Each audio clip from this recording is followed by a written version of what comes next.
Dazod 500 presents Canadian Elections of History.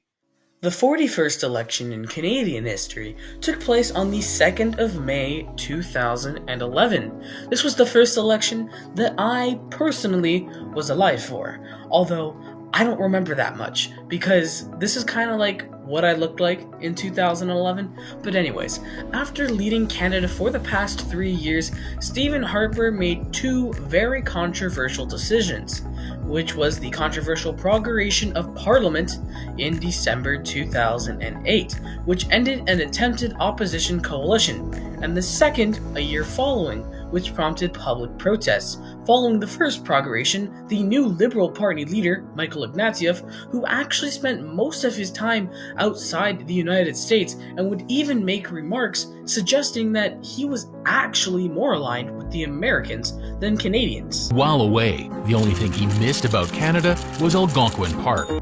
There were more ads just like that released by the Conservative Party to pinpoint how much un-Canadian Michael Ignatieff really was.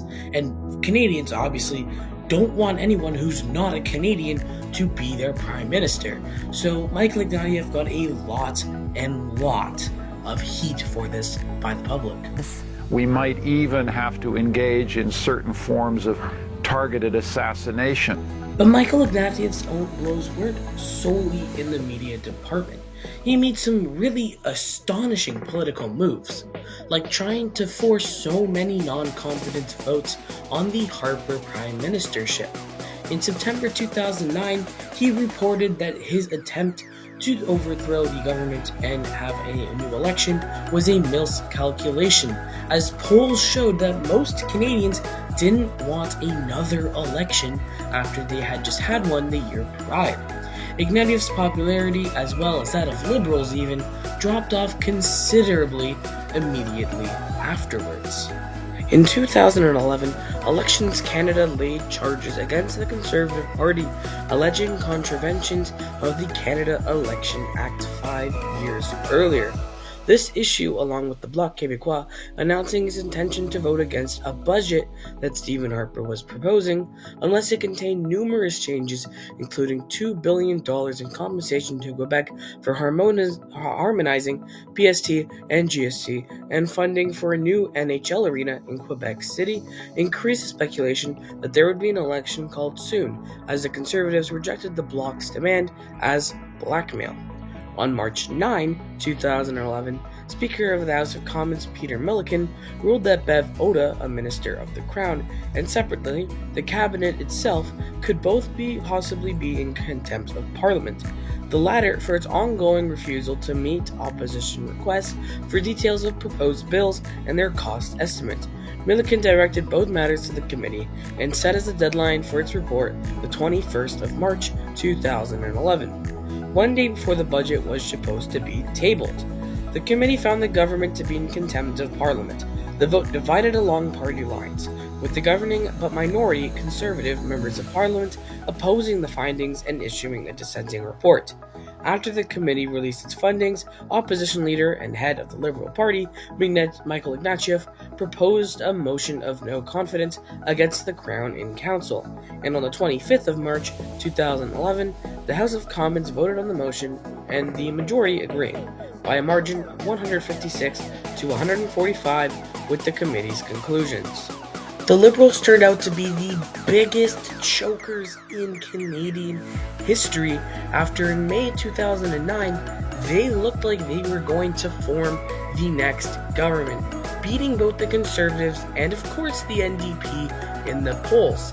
However, in June or July 2009, they eventually got passed by the Conservatives, and the Conservatives tended to gain more support from there. And unfathomably, back in May 2009, right after the leadership debate where Jack Layton, the leader of the NDP party, proved himself a capable leader and capable prime minister, the NDP actually passed the Liberal Party in polling. Speaking of that leadership debate, let's hear a little bit of wisdom by the late, great Jack Layton. I have to pick up on something Mr. Ignatieff said. He said before you have to walk the walk and you have to be a strong leader and respect Parliament. I've got to ask you then, why do you have the worst attendance record in the House of Commons of any member of Parliament? If you want to be Prime Minister, you better learn how to be a member of Parliament first. You know, most Canadians, if they don't show up for work, they don't get a promotion. Yeah, collapsing poll numbers, horrible debates, 0% attendance rate, hey, maybe not zero, but you get what I'm saying, in the parliament, and horrible attempts and misrepresenting what the Canadians actually want, and actually representing more what the Americans want. All in all, Michael Ignatieff was a horrible choice by the Liberals to run the country. Well, here are the results. The winner of this election received a majority government with 166 seats when you only needed 155. This candidate got 5,832,401 votes. That last vote was a very big Chad, and he received 39.62% of the popular vote. Now, this candidate was Stephen Harper, representing the Conservative Party, and he was elected to another term in office. Meanwhile, the Liberals got only 34 seats, 43 less than in the last election, receiving only 18.9% of the popular vote. However, a 43-seat decrease also happened to the Bloc Québécois, who went from 47 seats to just 4, while receiving only 6% of the popular vote. Now, this wasn't because the Liberals and the Conservatives made such a great push in Quebec, but rather the NDPs. They went from 36 seats in Parliament to 103. It is undoubtedly the best performance ever held by the NDP, and even a third party in Canadian history. They received 4.5 million votes and 30% of the popular vote. And finally, for the first time in Canadian history, the Green Party is on the board, with Elizabeth May, the party's leader, getting elected into Parliament. This election was really interesting in so many ways. This was the first majority government since Jean Chrétien formed his in 2000. Not only was this the best showing by the NDPs, but it was also the worst showing by the Liberal Party and by a major party in Canadian history, not including the end of the Progressive Conservative Party era when they were getting, 2 seats. This is the only time the Liberal Party was not in first or second in the House of Commons. The Bloc Québécois lost official party status with only 4 seats gained in this election. In fact, they would even lose 2 due to resignations by some of their members. And the Green Party, like I just said, is finally an official Canadian party. However, if you thought that this would be the start of the NDP as the more left-leaning party and the Liberals just fading into obscurity, sadly you'd be mistaken, because just a couple months after this election, Jack Layton unfortunately passed away. And not only that, but 2 years later, the Liberals nominated a young, charismatic son of a former Prime Minister.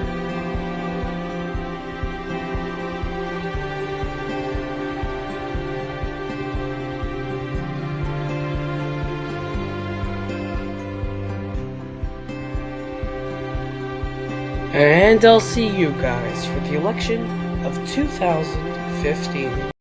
Dazod 500 presents Canadian Elections of History.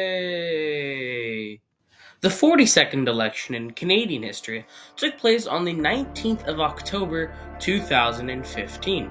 Incumbent Prime Minister Stephen Harper was going to be able to seek a 4th term, and he decided to take that opportunity and run with it. This was also the first election that was the date was already known because of the Canada Elections Act, which mandated elections to take place every 4 years.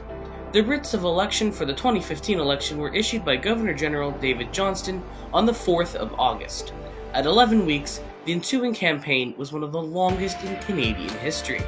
It was also the first time since 1979 that a Prime Minister attempted to remain in office from a 4th term. Despite announcing his resignation as party leader right after the results came in, with the Bloc Québécois only winning 4 seats, Gilles Duceppe led the Bloc Québécois into the 2015 election as well. That didn't seem very productive now, did it?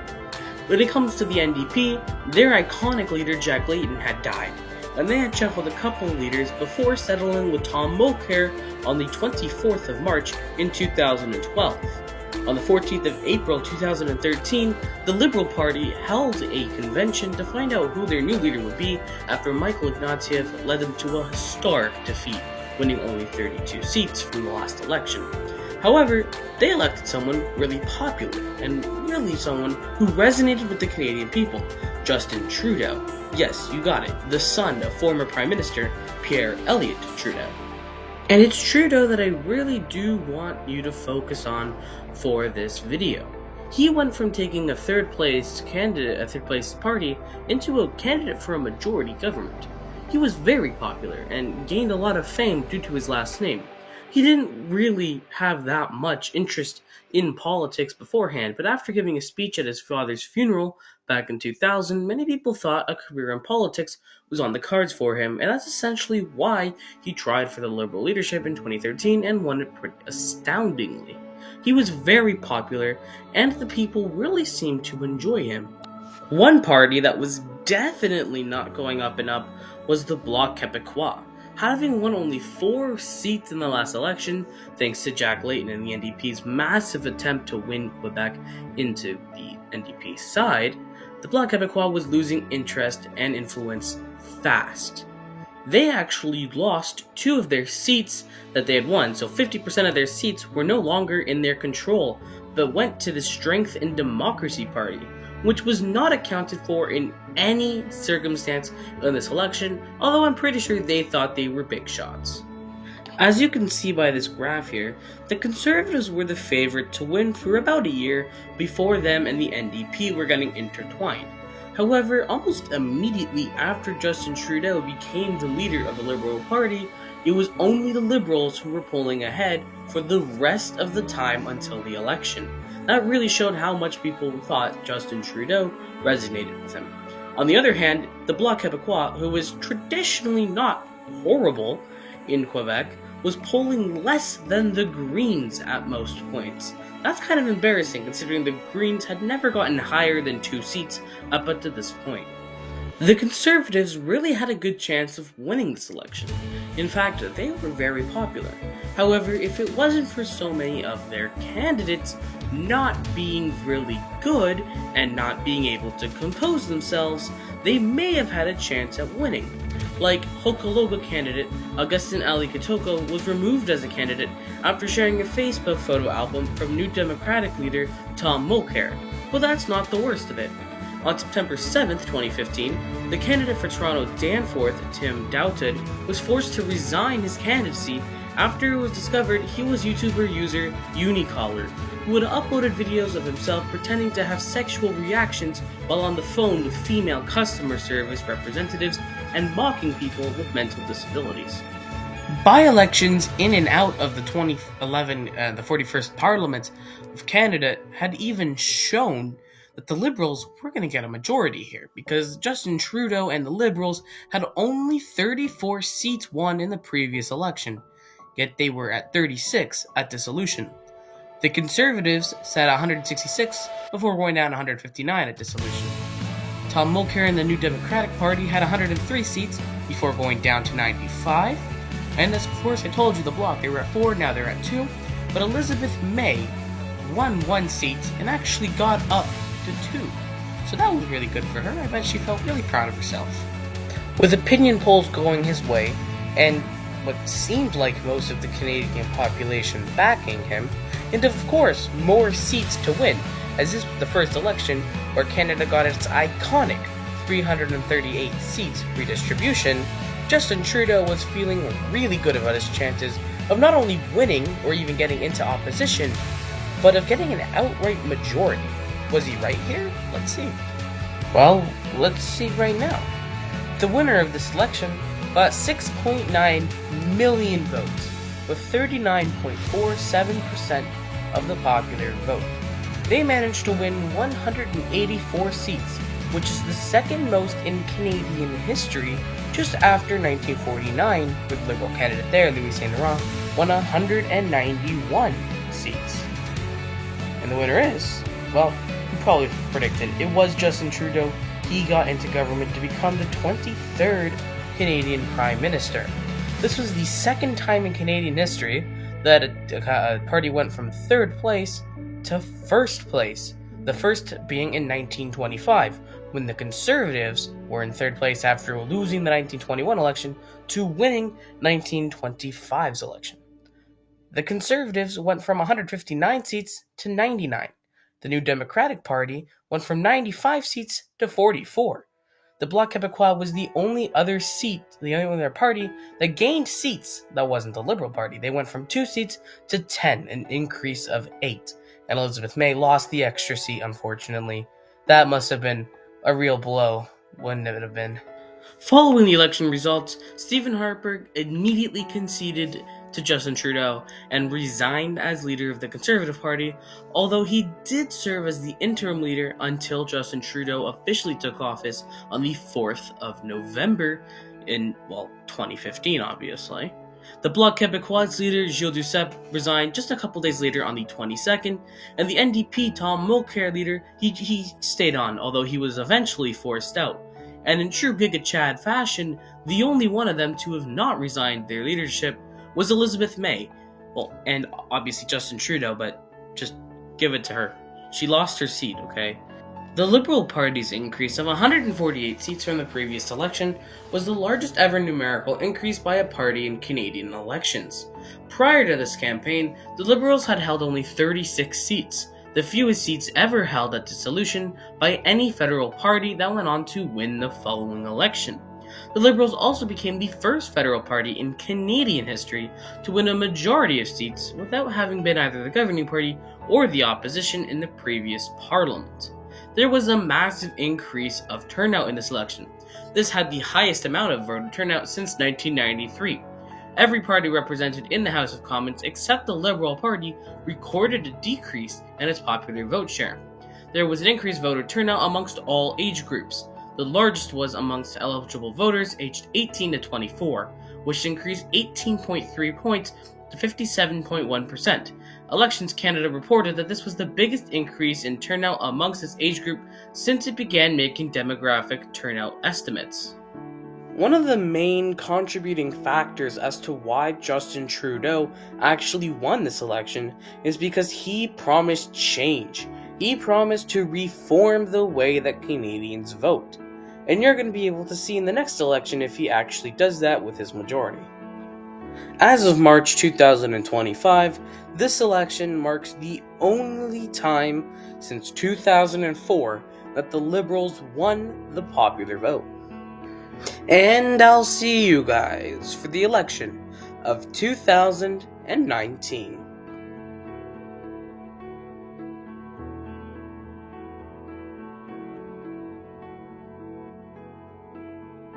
Dazod 500 presents Canadian Elections of History. The 43rd election in Canadian history took place on the 21st of October 2019. It's actually the first election that I remember happening. I remember that my teacher made a bet with me that if the Bloc Québécois won the election, she'd give me free McDonald's for lunch. That was a really mean thing to do, knowing that the Bloc can't physically win, but anyways. By 2019, Justin Trudeau wasn't looking like the most popular prime minister in Canadian history. In fact, the majority of people actually thought he was rather weak. However, in July 2019, an independent academically edited study assessed Justin Trudeau's government, which saw that he kept 92% of his pledges. However, a lot of people didn't actually know this because he failed to keep his most important pledge, electoral reform, which he promised in his 2015 majority government win. But the Liberals weren't the only party struggling with strong leadership. The Conservatives took 2 years to hold a federal leadership election. in which Andrew Scheer won on the 17th ballot. And he actually came in second in all previous ballots. In first place was Maxime Bernier, the MP for Beauce. Getting upset over the fact that he won 16 different ballots and only lost one, and that ended up cheating him out of the leadership, he left the caucus of the Conservative Party to form his own new party called the People's Party. Although they're not going to be a major force in this election, despite being listed as a major party. The NDP also felt like they didn't have confidence in their previous leader, Tom Mulcair, who was rejected at the NDP leadership review with only 48% of the vote in 2016. The next year, in 2017, Jagmeet Singh won the leadership election and became the new federal leader of the New Democratic Party. This is interesting and notable because he's the first non-white, non-Christian leader of a federal party in Canada.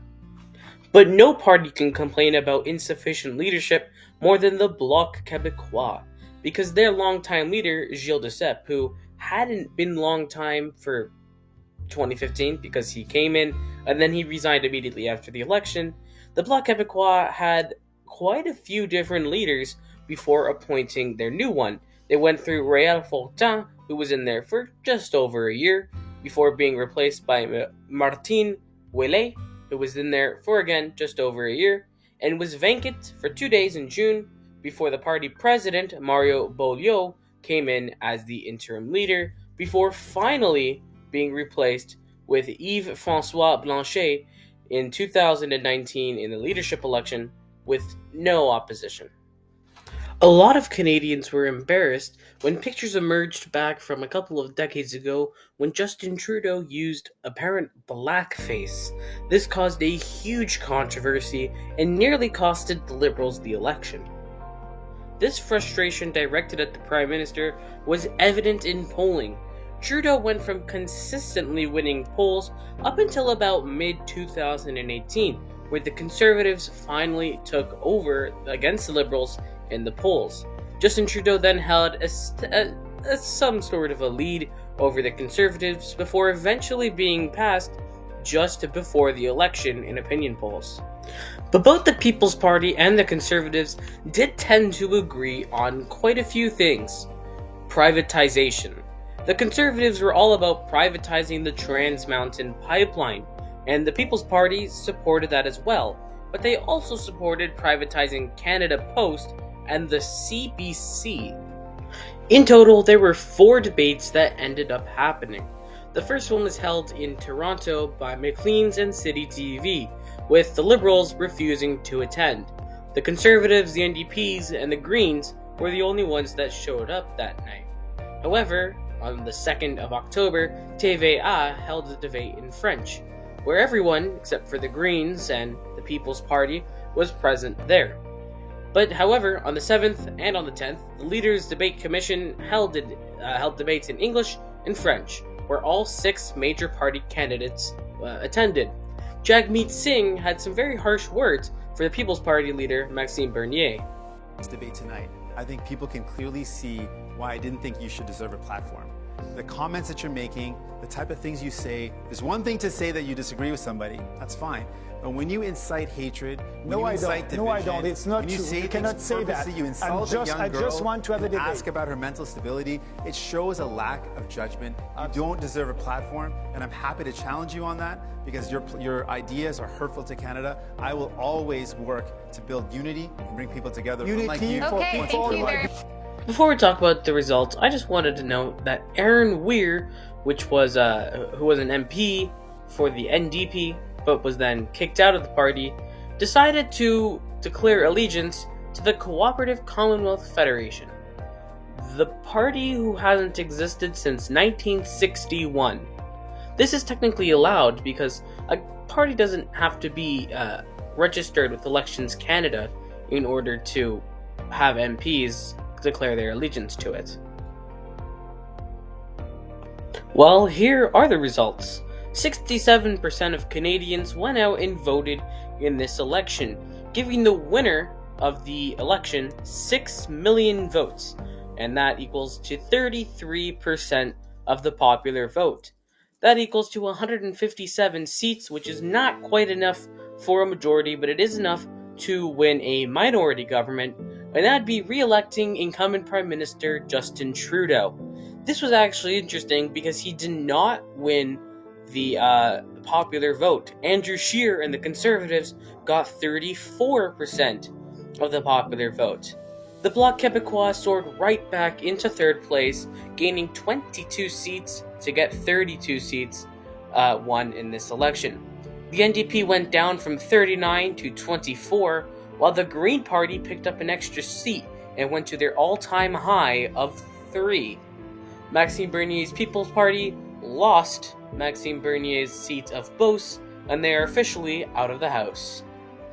This election did end up setting a few records as well. It was the first election in over 40 years where the winner of the most amount of seats did not win the most amount of votes.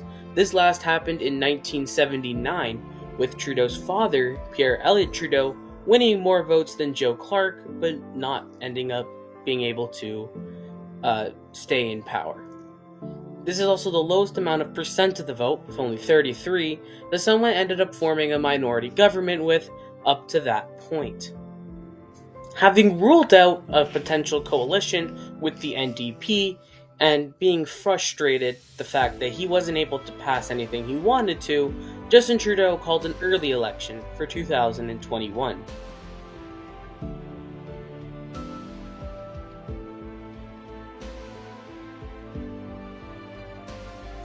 But I'll talk to you all about that when I see you guys for the election of 2021.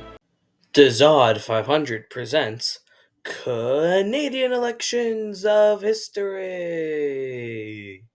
The 44th election in Canadian history took place on the 20th of September 2021, following the drops of the writs of elections by Prime Minister Justin Trudeau on the 15th of August in 2021, requesting the dissolution of Parliament.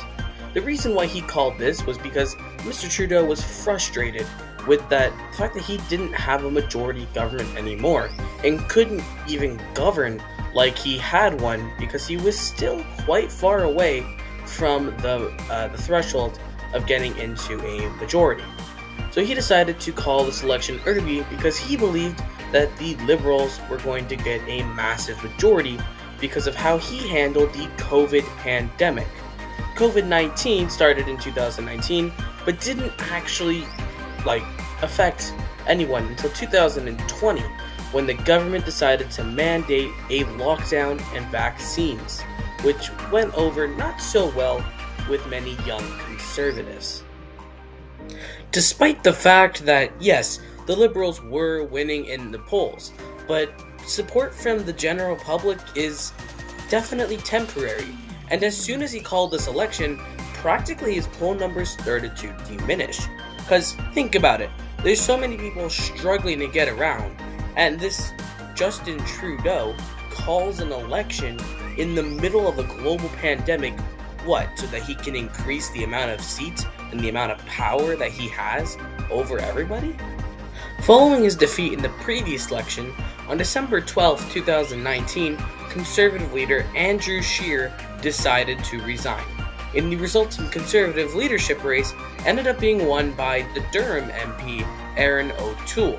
The Greens also switched party leaders. After Elizabeth May announced that she might not lead the Greens into the 44th general election, she resigned in 2019 as the leader of the Green Party, being replaced by Annamie Paul. On the actual campaign trail, actually one of the biggest reasons that they were fighting over was climate change. In 2019, climate change was a major issue in this campaign. In March 2021, O'Toole announced a carbon pricing plan to replace the carbon tax introduced by Justin Trudeau, despite previous Conservative opposition to any form of a carbon tax. There was thus a broad consensus among all represented parties for policies to mitigate climate change, although they differed in emission targets, the level of the carbon tax, and the transition path to a clean economy. Only the People's Party opposed all climate change policies and vowed to withdraw from the Paris Climate Accord. Foreign policy, and especially of that to China, was a major issue on the campaign trail. The foreign policy debates focused on China and the situation in Afghanistan. For Afghanistan, discussions focused on ways to mitigate the immediate humanitarian crisis facing the country after the takeover by the Taliban following the United States withdrawing its troops from Afghanistan. As to the case for China, this campaign took place during the extradition case of Meng Wanzhou, who had been exacerbated tensions between Canada and China. O'Toole accused Trudeau of being weak on China and promised to scale up Canada's hostility towards the country if elected. On the issue of gun control, Conservative leader O'Toole changed his position on it, reverting from his initial promise of repealing Trudeau's May 2020 ban on assault weapons. He changed his stance on the issue, promising that he would not repeal the ban. Political commentators and analysts described O'Toole's leadership as shifting the Conservative Party to the political center. But of course, the big issue on the campaign trail was the COVID-19 pandemic. The Liberal Party sought to defend its pandemic response while trying to tie Erin O'Toole to Alberta Premier Jason Kenney. O'Toole always sidestepped questions about his previous support for Kenney's pandemic response by saying he would work with any premier to face the pandemic regardless of their political stripes. During the campaign, Alberta was experiencing its worst wave of the pandemic in terms of hospitalizations. Meanwhile, other parties explained that they would have done differently had they been in a similar situation. The Bloc Québécois criticized the amount of money invested in federal aid for workers, especially the Canadian Emergency Response Benefits. The NDP, on the other hand, criticized the government's aggressive crackdown on possible fraudulent CERB claims, while calling for clawing back wage subsidy payments to companies who fired their workers while receiving this benefit. The People's Party, again, was the only party opposing vaccine passports, mask mandates, and lockdowns. While most people on the inside would seem to agree that the People's Party, by disagreeing with all of this stuff, makes them seem like a really horrible choice for voters. But actually, their policies resonated with the certain type of people who you can kind of picture them in your head, you know what I mean? They actually started soaring in the polls, and they were projected by Main Street Research to get more than 8%, and Abacus data noted particularly high scores amongst Canadians under the age of 60. Justin Trudeau and Yves-François Blanchet indirectly accused the Conservatives for the rise of the People's Party, with Trudeau notably criticizing Erin O'Toole for not requiring his party's candidates to be vaccinated. While the People's Party were celebrating very well with good polling numbers, the Green Party seemed to be going in the other direction. The Green Party experienced a period of infighting beginning in June 2021, when Jenica Atwin, one of the party's only 3 MPs, crossed the floor to join the Liberal Party. Crossing the floor is switching your political affiliation, over a dispute regarding the 2021 Israel-Palestine crisis. Although there were calls for the party leader, Annamie Paul, to resign, she stayed on as leader through the federal election. She spent most of the election campaigning in her chosen riding of Toronto Centre, but failed to win the seat. 5 of the main party's leaders were present at all 3 of the debates held in this election. The only leader that was absent was Maxime Bernier from the People's Party. Claiming that he wasn't surprised, Bernier blamed the establishment cartel for his exclusion. As the final opinion polls came in, the race was tightening up between the Liberals and the Conservatives, with the NDP in a solid 3rd place. One thing was for certain though, the Green Party were on track for a horrific defeat, while the People's Party, who knows, maybe they'll even win a seat. And with 62.3% of the Canadians voting, 4.7% less than that voted in 2019, the winner of this election received 160 seats. Not quite enough for a majority, but still able to govern. The winner of this election got less votes than the second place party, 32.62% and 5.5 million votes, which is actually less than 33.7%, which is what the Conservatives got with 5.7 million votes.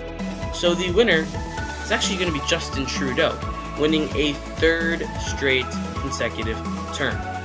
The Erin O'Toole and the Conservatives actually remained stagnant, and so did the Bloc Québécois in terms of seat share.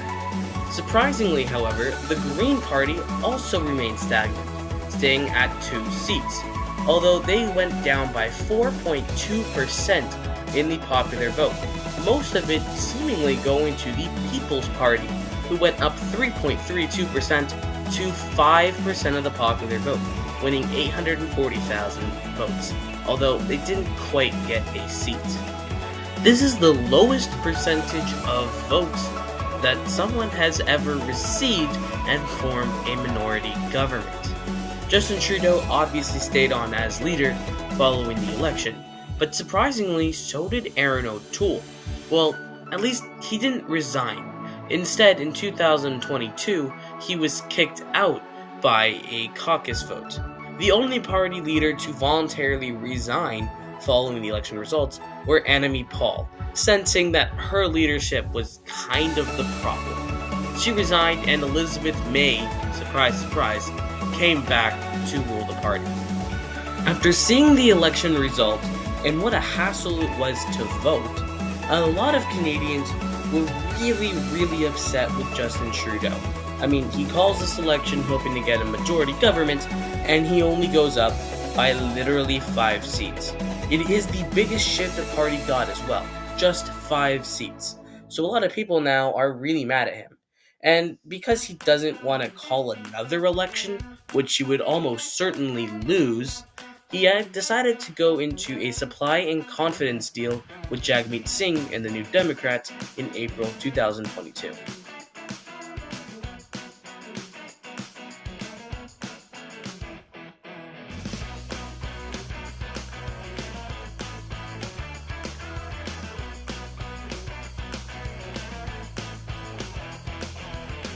And I'll see you guys for the election of 2025.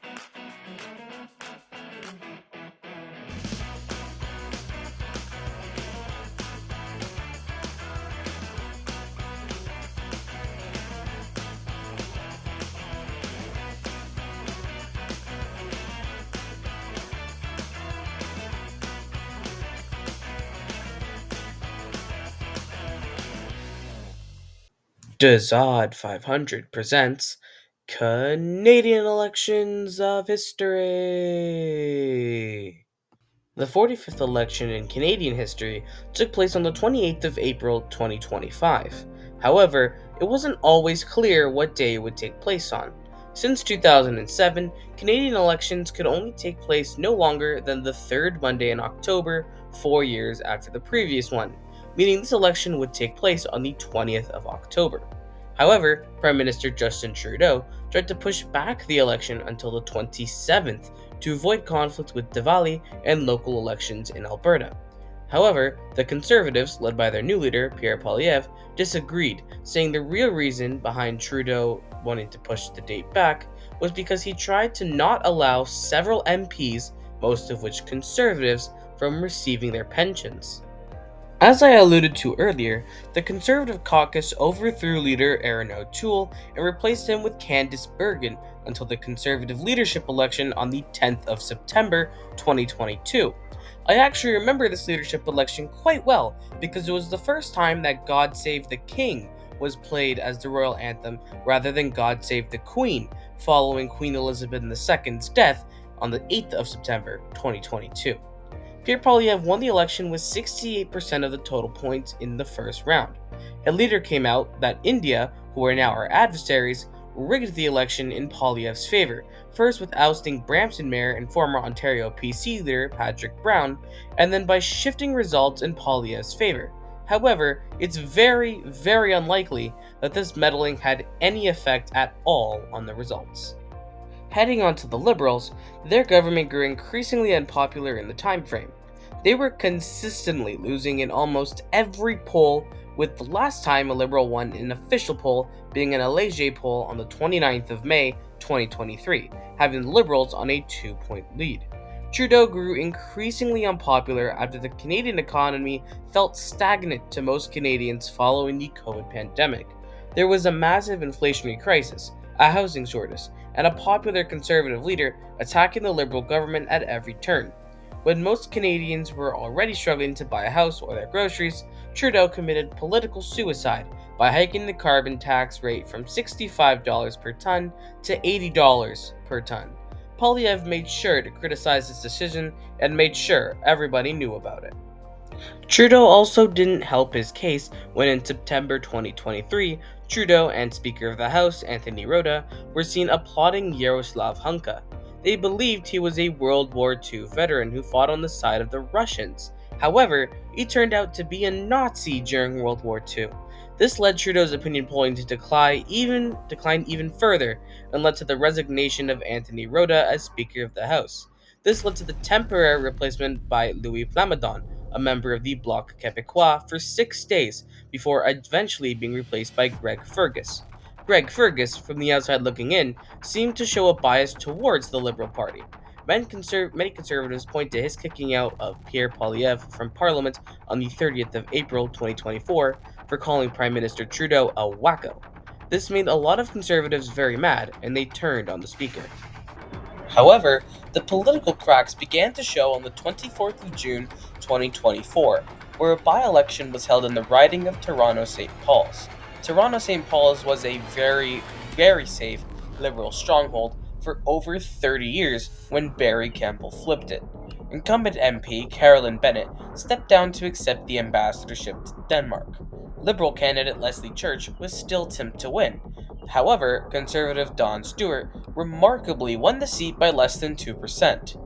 Another by-election held in September of that year in the seat of LaSalle et Mount-Verdun, a seat held by the Liberals since creation in 2015, flipped to the Bloc Québécois candidate Louis-Philippe Sauvé. Yet another by-election was held in December 2024 in the seat of Cloverdale-Langley City, where Conservative candidate and former MP in the area, Tamara Jansen, flipped the seat from Liberal to Conservative. On the 4th of September 2024, the NDP and their leader, Jagmeet Singh, who had been a supply and confidence agreement since 2022, announced they had no longer supported the deal, effectively turning Justin Trudeau's majority with the NDP into a minority. However, Singh remained adamant that the NDP would not agree to vote out the Liberal Party in any motion of no confidence brought forward by the Conservatives, and let me tell you, there were quite a few. Even the Bloc Québécois, a left-leaning party, and whose leader, Yves-François Blanchet, openly was against Pierre Poilievre, agreed Canadians deserved to vote out the Liberals. On the 16th of December 2024, right before the fall economic statement was supposed to be delivered, the finance minister, deputy minister, and Justin Trudeau's most loyal MP resigned from the cabinet. This was caused as Chrystia Freeland experienced a rift with the prime minister and over Donald Trump. You see, failed former President Donald Trump, despite now being a convicted felon, won the presidential election of the United States held on the 5th of November 2024. He promised to put a 25% tariff on both Canada and Mexico. Prime Minister Trudeau went down to his residence in Mar-a-Lago and said to the president-elect at that time that Canada would not be able to support themselves after tariff, where the president seemingly joked that if Canada would have such a hard time paying these tariffs, Canada should become the 51st state.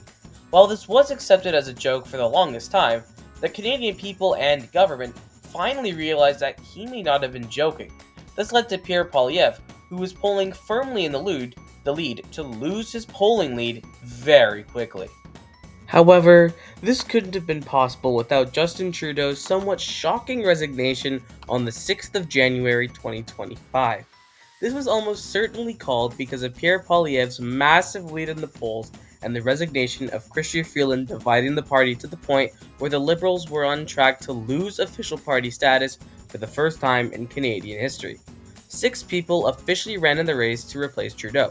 2 of them, Chandra Arya and Ruby Dalla, both were disqualified. Another 2, Karina Gould and Frank Bayless, had little to no shot of winning. Even one of the frontrunners, Chrystia Freeland, had an outside shot of winning. Only one man had a realistic shot at being Trudeau's replacement.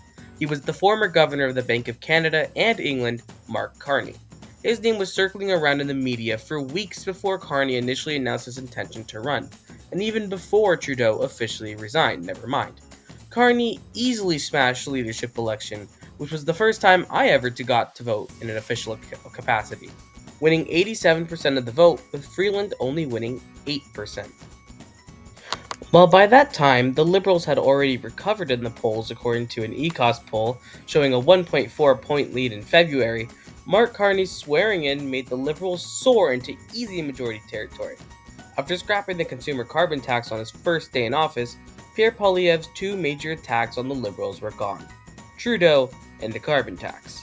Poilievre and the Conservatives used slogans a lot during the campaign. He had multiple at once, one of them being Axe the Tax, referring to the carbon tax. After Mark Carney scrapped it on day 1, Poilievre changed his slogan seemingly every press conference. He eventually went with Canada First. Yeah, that'll show the Canadian people we aren't like Trump. Not at all. The Green Party was, of course, still around. However, rather than unite under one leader, as they have done for decades, they concluded a co-leadership vote announcing that both Elizabeth May and Jonathan Pedneau would run as the Green Party leader, with Pedneau representing them in all official capacities. One of those official capacities, however, wouldn't be the debates, as on the morning of April 16, the date the French language debate was supposed to take place, the Greens were notified of their revocation of nomination to compete in the leadership debates. Both Pedneau and May expressed their disbelief that the Leadership Debate Commission would do such a thing on such short notice.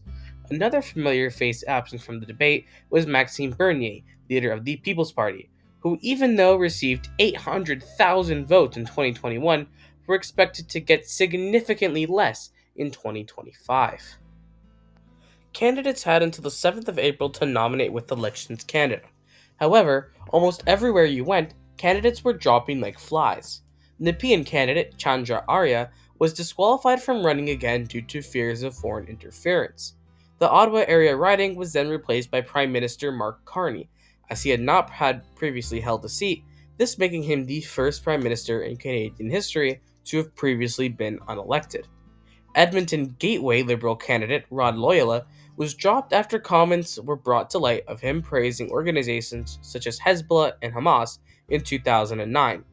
Liberal incumbent Paul Cheng in Markham Unionville was forced into not running again after he joked that conservative candidate Michael Ma should be turned into the Chinese consulate to collect a $1 million reward after he made videos on his YouTube channel critical of the Chinese government. It definitely wasn't just Liberals. The conservative candidate in my riding of Etobicoke North, Don Patel, was dropped after he engaged in a comment that said certain people should be returned to India so Prime Minister Modi could take care of them. Mark McKenzie, conservative candidate in Windsor-Tecumseh Lakeshore, was removed because he said on a podcast that Prime Minister Trudeau received the death penalty. But during the actual campaign cycle, the polls were ever more shifting in favor of the Conservatives, even though they still projected a Liberal victory. Another thing they showed was the wipeout of the NDP. You see, strategic voting was important in this election, as many Canadians on the left, i.e. Liberals, New Democrats, Greens, Bloc Québécois, all started to perform the age-old first-past-the-post move of strategic voting. The aforementioned leftist parties all started to vote against their chosen parties and in favor of the Liberals. This wasn't unique to leftists. Conservatives also received a bump because of people who traditionally voted for parties on the right, say People's Party, Christian Heritage, or Libertarian. While the only leader definitely agreed upon to lose their seat was Jagmeet Singh of the NDP, some articles came out before the election that Elizabeth May and even Pierre Poilievre could potentially lose their seats to Liberals as they were poised to sweep their respective regions of Victoria and Ottawa. This election saw the highest voter turnout since 1993, with 68.7% of eligible Canadians turning out to vote. The winner of this election, after a hard-fought campaign, received 169 seats, 3 seats short of a majority of 172, with the new 348-seat boundaries drawn for this election. They received 8.5 million votes for 43.7% of the popular vote. The first Prime Minister to represent an Ottawa riding since 1887 was Mark Carney, breaking the trend of unpopular Prime Ministers resigning for new Prime Ministers, calling the election early, and losing big. These results were very interesting to say the least, so let's digest them properly. Mark Carney's Liberals initially won 169 seats. However, they went down to 168 after Terrebonne in Quebec was later called for the Bloc candidate Nathalie Sinclair Desaigniers. However, after the judicial reviews came in, it became apparent that the Liberal candidate Tatiana Auguste actually won the seat by 1 vote, putting their numbers up to 170. After the acclaimed winner in Milton East Halton Hills South, Harm Gill, was then unacclaimed. However, Pierre Poilievre's candidates did very well in southwestern Ontario and even the 905, flipping my former riding of Brampton West from Health Minister Kamal Khera to someone who'd previously never ran before, Amarjeet Gill. He also flipped the seat of Windsor-Tecumseh Lakeshore, winning by 77 votes. Despite missing the cutoff by 7 votes for a judicial review, incumbent Liberal MP Eric Kuzmierczak called for a recount by a judge, which was granted.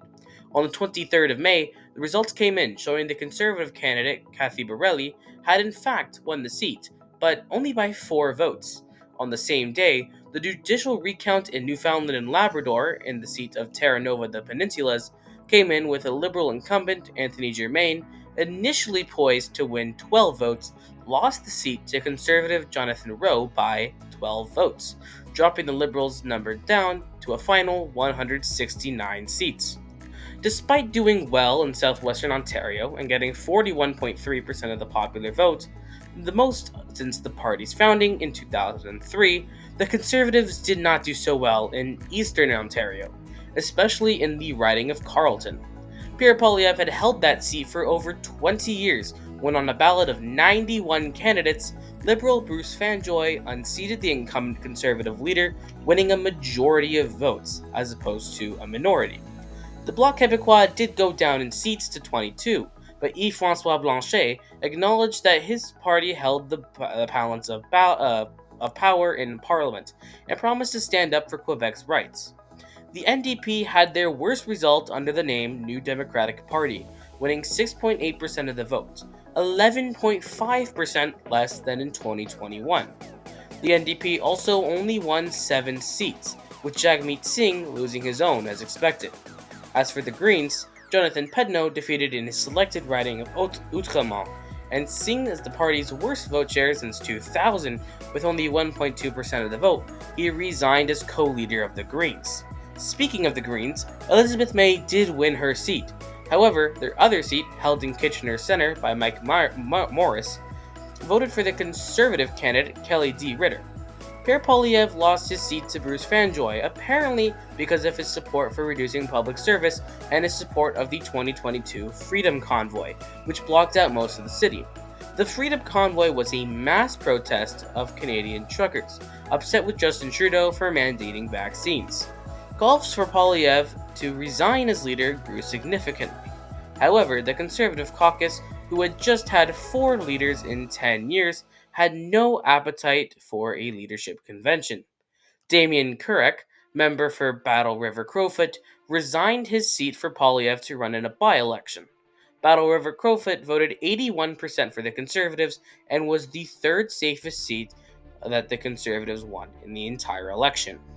This was the first time since 2015 and only second time in 20 years that the Liberals won the popular vote, with 11.1% more votes than in 2021. However, thanks to Justin Trudeau's smashing win in 2015, it is not the largest increase of votes from the Liberal Party, since Trudeau won 20% more votes in 2015 than Mike Ignatieff received in 2011. Despite Mark Carney's French-speaking ability being a weak point of his on the campaign trail, the Liberals gained 11 seats off the bloc in Quebec. Following their worst ever defeat and a defeat to his own riding, Jagmeet Singh resigned as leader of the New Democrats, triggering a leadership election.